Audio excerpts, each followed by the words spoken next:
First of all, in Luke chapter 2, verses 41 to 21 and 22, it says his parents, that is the parents of Jesus, went to Jerusalem every year at the feast of the Passover.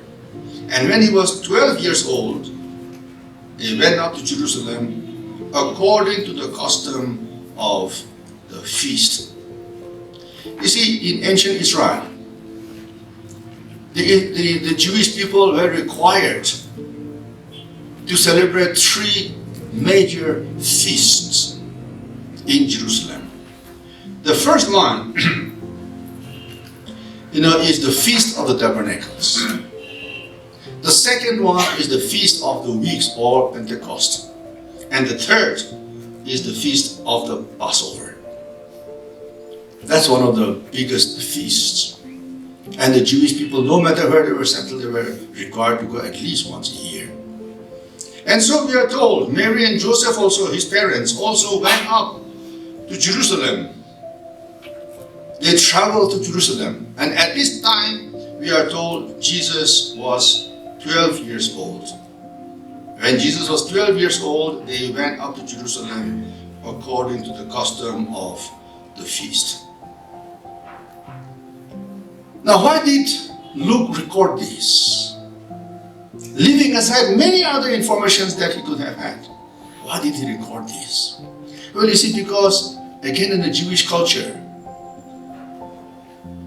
year 12 is very important.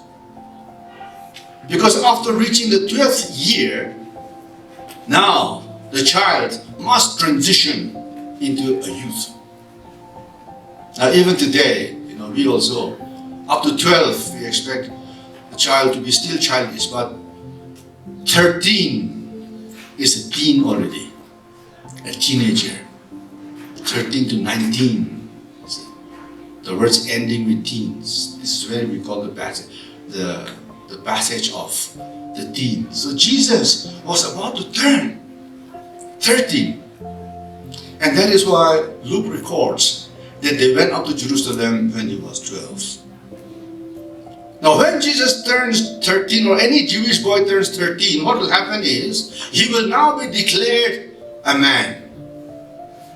Through a very, big occasion, formal occasion. He will now be declared, you are now a man. Because now you're a man, the second thing is, you are expected to keep the law. No longer must you now come under your parents' umbrella. You must now begin to keep the law. The third is, you must learn a trade. Every Jewish young man must learn a trade. And we know Jesus, the trade he learned was that of being a carpenter. And then,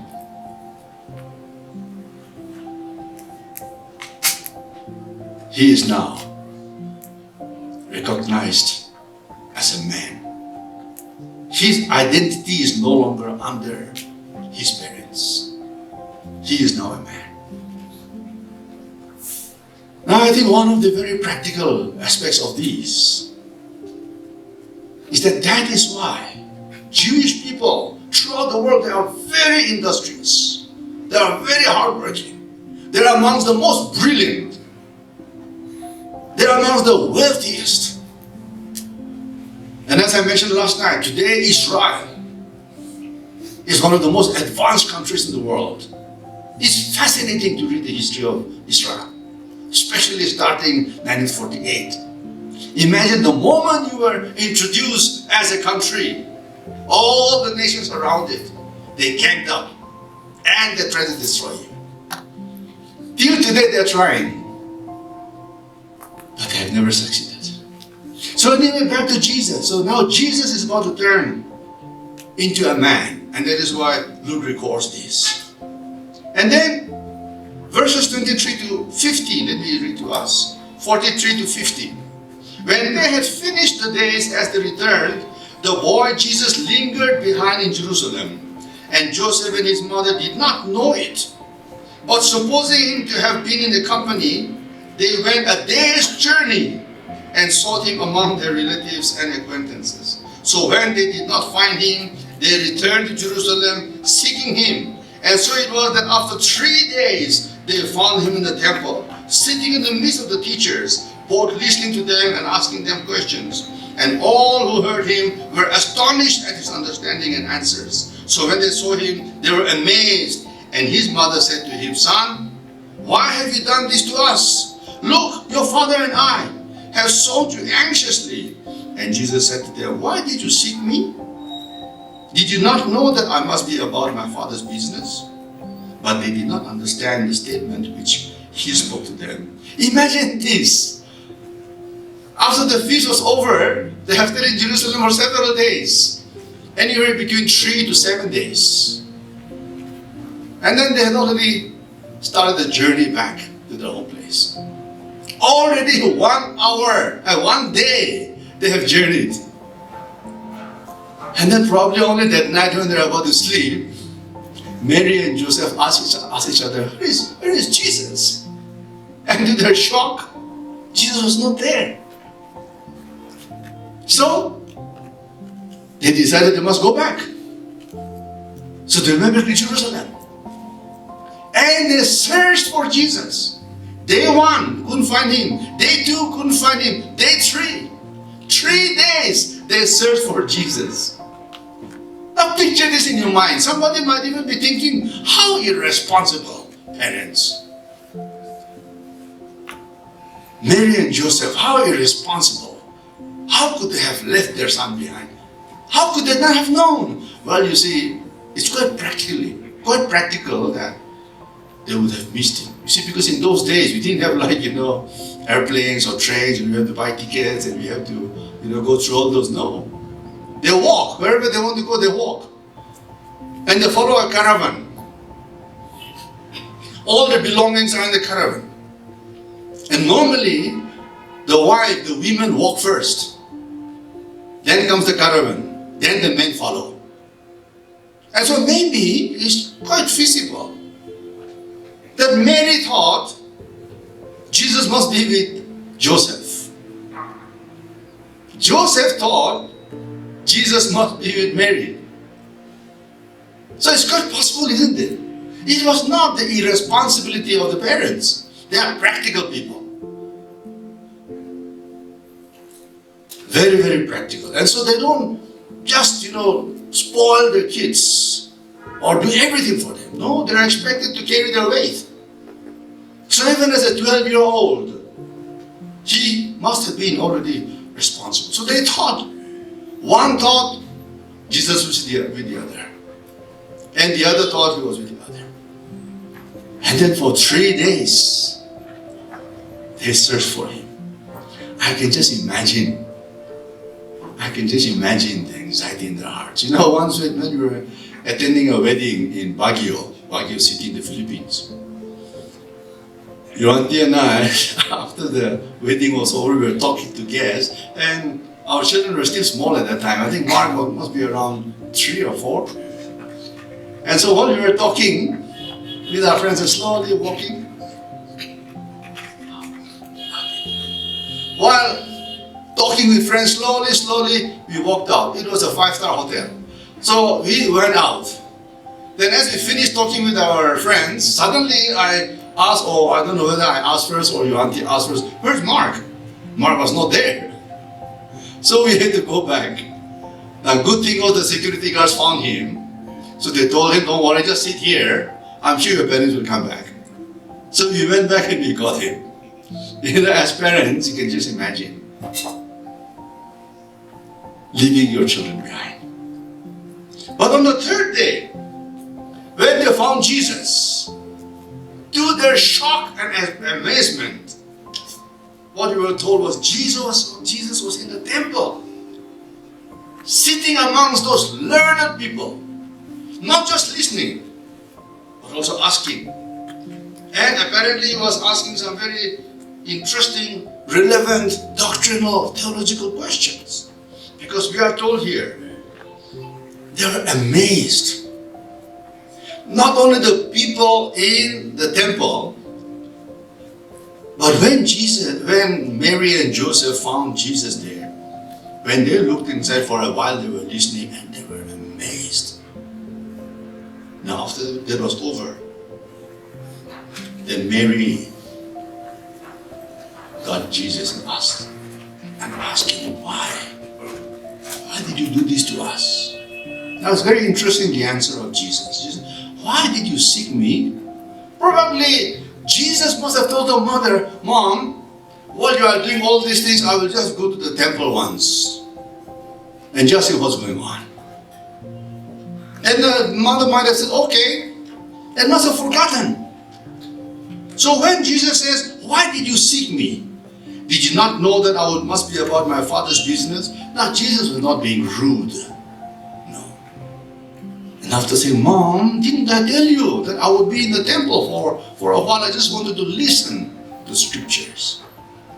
And he had said, did you not know that I must be about my Father's business? Now, Joseph may not have known this because God did not reveal this to Joseph. But at least to Mary, God had spoken to Mary. An angel had appeared to him and told her, you are going to become pregnant. You are going to bear a son. And you remember, Mary said, but how can this be? I'm a virgin. I don't have a husband. But God explained, your pregnancy will be a divine action of God. So Mary knew this. And so when she heard this, we are told later on that Mary kept all these things in her heart. Then we are told, verses 51 and 52, then he went down with them and came to Nazareth and was subject to them. But his mother kept all these things in his heart. And Jesus increased in wisdom and stature and in favor with God and man. So after all this has happened, and Jesus even now tells Mary, probably in the presence of Joseph, the father, did you not know that I must be about my Father's business? And Joseph must be wondering, what business? I'm a carpenter. My business is carpentry. What is he talking about? But here, Luke has caught something very important, where Jesus now begins to show them that he has two sets of parents, the earthly one and the heavenly one.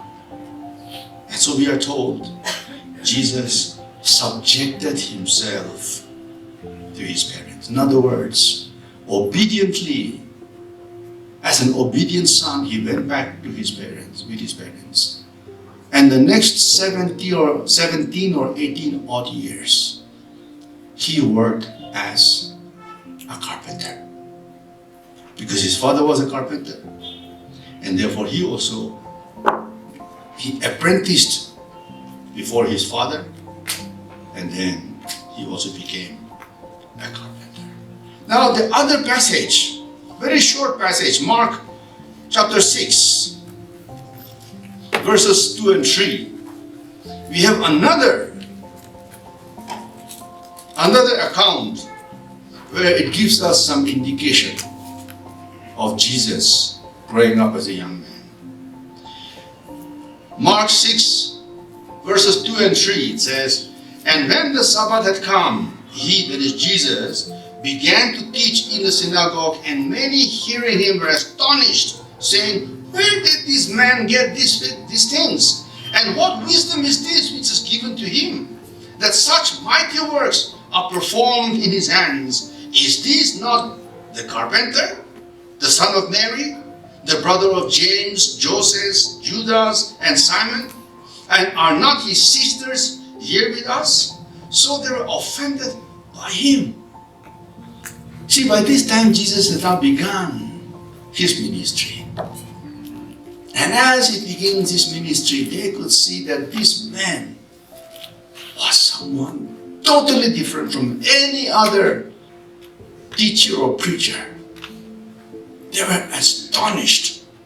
Now you can imagine when as a young boy of 12, when he could already amaze not only his parents but also the others there. Now he is 30 years old, and throughout he has been an obedient son, both to his heavenly parents and to his earthly father. Walking two dual roads, the earthly and the heavenly. The connection which is so important for us to keep in mind. And so these people said, how can this be? Isn't this the carpenter? In other words, Jesus has now gone back home with his parents. He became an apprentice to his father. He became a carpenter himself. And he worked for more than 10 years as a carpenter. He had already learned his trade. And so this is another indication that we are given here. And they clearly said, is this not the son of Mary and brother of James, Joseph, Judas, and Simon, and are not his sisters here with us? So in other words, Jesus is the firstborn, born from a virgin mother. But after that, Joseph and Mary got married. And they had other children. Now this biblical record goes against some of the teachings of some church groups. And they venerate even Mary. Perpetual virginity. But no, the Bible tells us that she finally got married to Joseph. And they had at least 6 children. Maybe more than that, we don't know. But at least 6 children. And then they clearly said, is this not the carpenter? So Jesus wouldn't have had the time to travel to Kashmir or wherever. He was a carpenter. He worked at home as a carpenter. And so, from these two passages, we learn a little bit about Jesus as a young man. And some important things we must keep in mind. 2 very important examples for young people.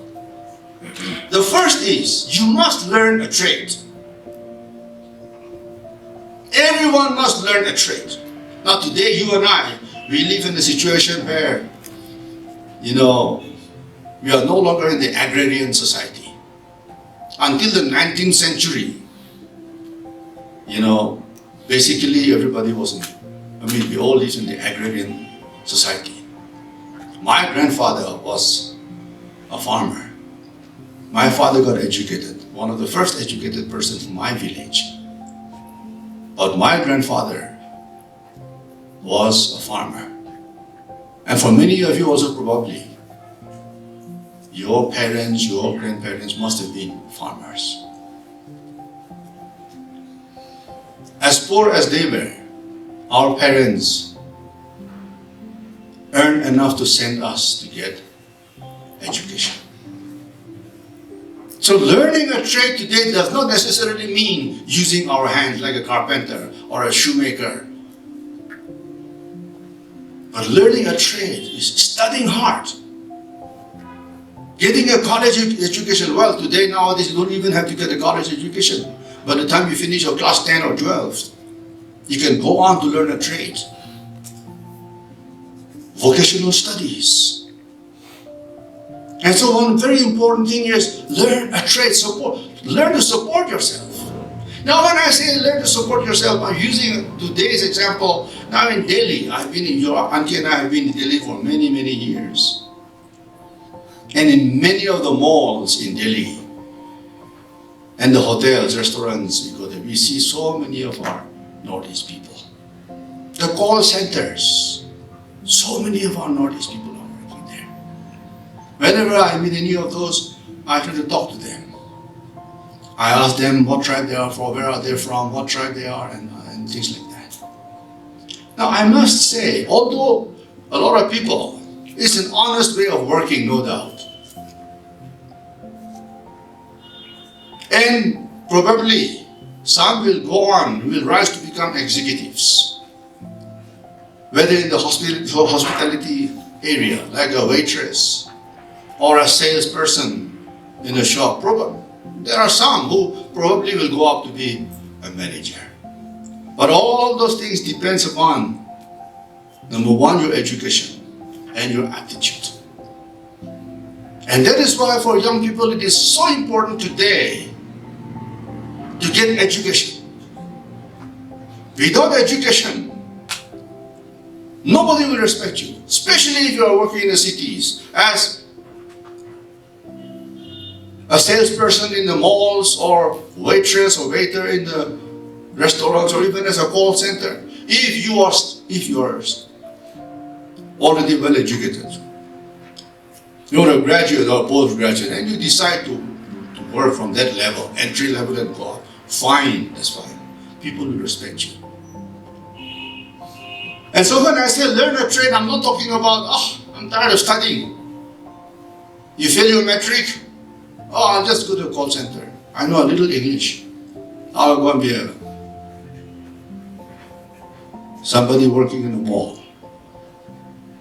You know, it's comparable to eating all the time junk food. If you're eating junk food all the time, ultimately you will get weaker and weaker, and then you'll get sick.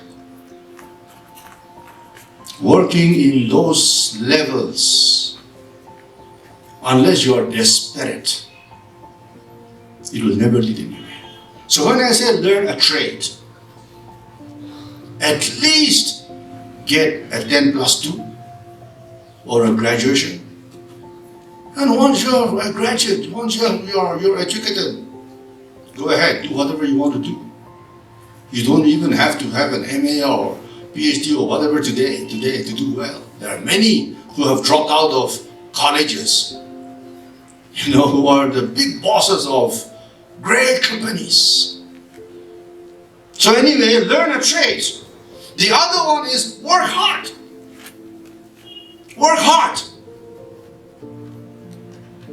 Do your best. Give your best.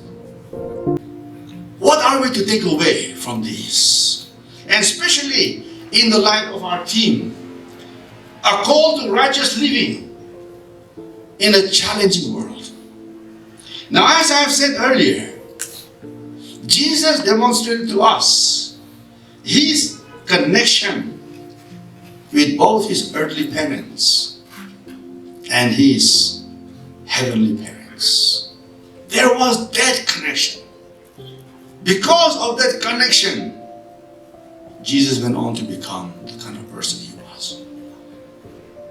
Now, in the same way, you and I, we must have this connection. Sometimes when you ask young people, what religion are you? And they say, I'm a Christian. And I follow it up and I ask them, how did you become a Christian? They say, I was born a Christian. You know what? Nobody is born a Christian. Nobody is born a Christian. The Bible tells us very clearly the normative way is that everybody must be born again.